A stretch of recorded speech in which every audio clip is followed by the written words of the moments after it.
الحمد لله رب العالمين والصلاة والسلام على خاتم الأنبياء والمرسلين وعلى آله وأصحابه ومن تبعهم بإحسان إلى يوم الدين أما بعد. محترم حضرات و خواتین، سورۃ البقرہ آیت نمبر 17، 18، 19 ہمارے ساتھ ہے. اللہ تعالی نفاق سے بچائے. اللہ تعالیٰ نے ان آیتوں میں یہی منافقوں کی عادتیں اور خصلتیں بیان کی ہیں. اللہ تعالیٰ کا ارشاد ہے، سمن، وہ بھلائی کی بات سننے سے بہرے ہیں. یہ منافق بہرے ہیں، بوڑے ہیں. بکمن، وہ بھلائی کی بات کہنے سے گونگے ہیں. وہ بھلائی کی بات نہ تو سن سکتے ہیں نہ تو بول سکتے ہیں.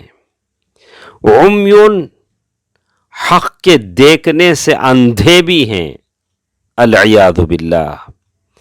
فہم لا یرجعون، چونکہ انہوں نے حق کو پہچان کر چھوڑ دیا ہے اس لیے اب یہ واپس نہیں لوٹیں گے.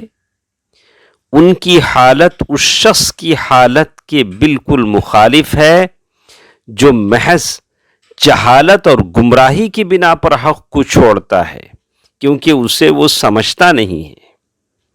ان کی نسبت اس شخص کے بارے میں زیادہ توقع کی جا سکتی ہے کہ وہ حق کی طرف رجوع کرے.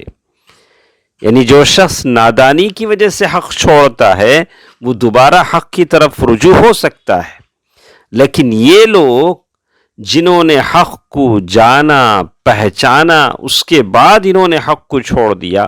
پھر اللہ تعالی نے فرمایا، او کصیب من السماء، یا ان کی مثال اس شخص کی مانند ہے جس پر موسلا دھار بارش ہو رہی ہو. صیب سے مراد بارش ہے جو موسلا دھار ہے. فیہ ظلمات، اس میں اندھیرے ہیں. اس سے مراد رات کا اندھیرا، بادل کا اندھیرا اور بارش کی تاریکیاں. ورعد، اور کڑک کی آواز ہے جو کہ بادل سے سنائی دیتی ہے. وبرق، اور بجلی کی وہ چمک ہے جو بادلوں میں دکھائی دیتی ہے.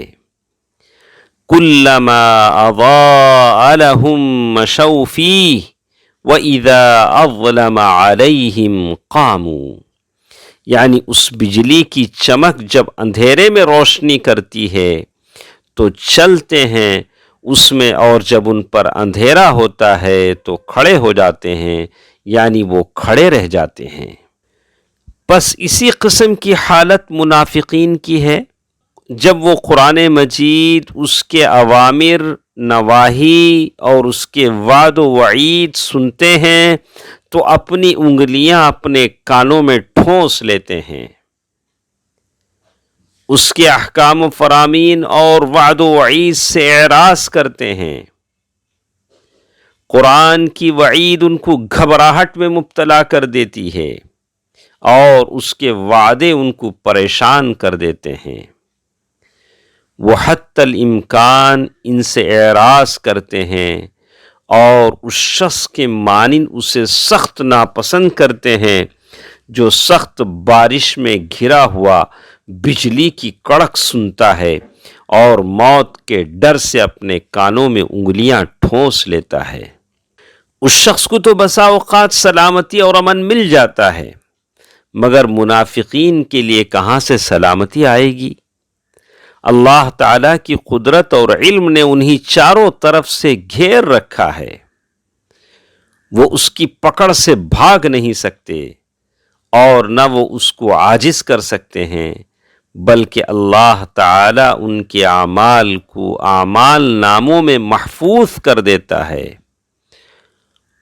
اور وہ ان کو ان کے اعمال کی پوری پوری جزا دے گا، چونکہ وہ معنوی بہرے پن، گونگے پن اور اندھے پن میں مبتلا ہیں اور ان پر ایمان کی تمام راہیں بند ہیں، اس لیے ان کے بارے میں فرمایا وَلَوْ شَاءَ اللَّهُ لَذَهَبَ بِسَمْعِهِمْ وَأَبْصَارِهِمْ، اور اگر اللہ چاہے تو لے جائے ان کے کان اور ان کی آنکھیں، یعنی ان کی حسن سماعت، یعنی ان کی حس سماعت اور حس بصر سلب کر لے۔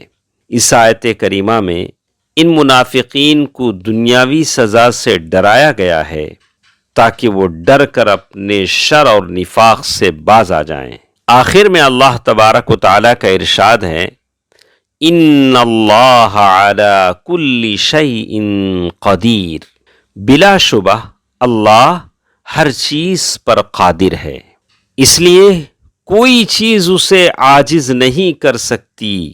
اللہ تعالیٰ کی قدرت میں سے یہ بات بھی ہے کہ جب وہ کوئی کام کرنا چاہتا ہے تو کر گزرتا ہے، کوئی اس کو روکنے والا اور اس کی مخالفت کرنے والا نہیں ہے۔ اس آیت اور اس قسم کی دیگر آیات میں قدریہ کا رد ہے۔ قدریہ یہ ایک گمراہ فرقہ ہے جن کے مقابلے میں جبریہ ہے۔ قدریہ جو اس بات کا عقیدہ رکھتے ہیں انسانوں کے افعال اللہ تعالیٰ کی قدرت میں داخل نہیں ہیں، یعنی انسان جو کچھ بھی کرتے ہیں ان پر اللہ تعالیٰ کی قدرت نہیں چلتی، اللہ تعالیٰ کی قدرت میں وہ داخل نہیں ہیں۔ لیکن اس آیت میں اللہ تعالیٰ نے کہا ان اللہ علی کل شیء قدیر، اللہ تعالیٰ ہر چیز پر قادر ہے۔ انسان جو کچھ بھی کرتے ہیں ان پر بھی اللہ تعالیٰ کا اختیار ہے، اور یہ بالکل خلاف عقیدہ ہے قدریہ کا جو یہ عقیدہ رکھتے ہیں کہ ہمارے اعمال اللہ تعالیٰ کی قدرت سے باہر ہیں۔ انشاءاللہ کچھ اور باتیں ہمارے ساتھ ہیں، کل کے درس میں ہم سنیں گے۔ اللہ تعالیٰ بہتر بات سننے اور عمل کرنے کی توفیق دے، آمین۔ والسلام علیکم ورحمۃ اللہ وبرکاتہ۔